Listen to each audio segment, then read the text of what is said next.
Malita sekamadoda enuwola yathanda yini swaye.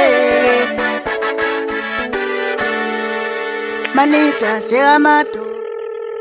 UDr Nyathi kwaMhlabelengane usiza kulokho okulandelayo: ukuhlola, ukukhipha isilwane, ukuqinisa ikhaya, ukulapha umeqo, ikhanda elingapheli, umhlume ongapheli, umkhumiso wezimfuyo, ukubuyisa idlozi elithwetshuliwe, uhlanga lamathwasa, ukuvusa imizwa, ukuphuphisa imithi yabathakathi, ukubamba umthakathi.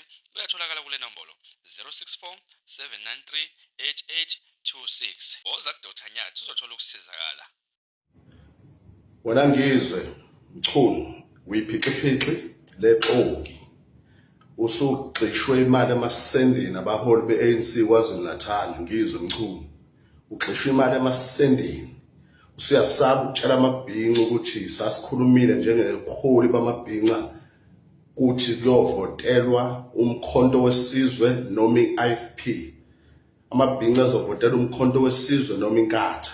Kodwa wena Ngizwe usakusho lokho ngoba usugxishwa abaholi beANC imali emasendeni phiqiphiqi ndini la kwaMchunu. Ayike nganza ukuthi ngiyethemba nezwela inkulumo ephuma kule nsizwa lena kusizwe insizwa kaNdlovu laphana ke insizwa le zakhela udumo nje laphana ke enkundleni zokuxhumana laphana ngomsakazo wayo nanokuthuka nje laphana inkunzi malanga kakhe umculo amaskandi ukhuzana nayiphinde yaxolisa nawo amaze insizwa igadla laphana kungezisho ukuthi uNgizwe usefakwe imali ke ufumbathisiwe ngakhe ke engasakhankasi ngomkhonto wesizwe.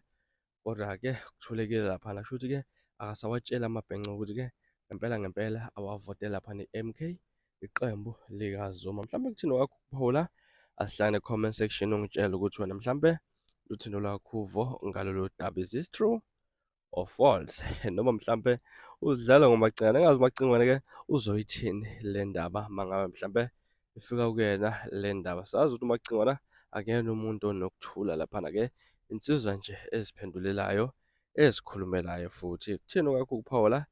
Hlangane comment section nibe nosuku olumnandi, ngithanda khona.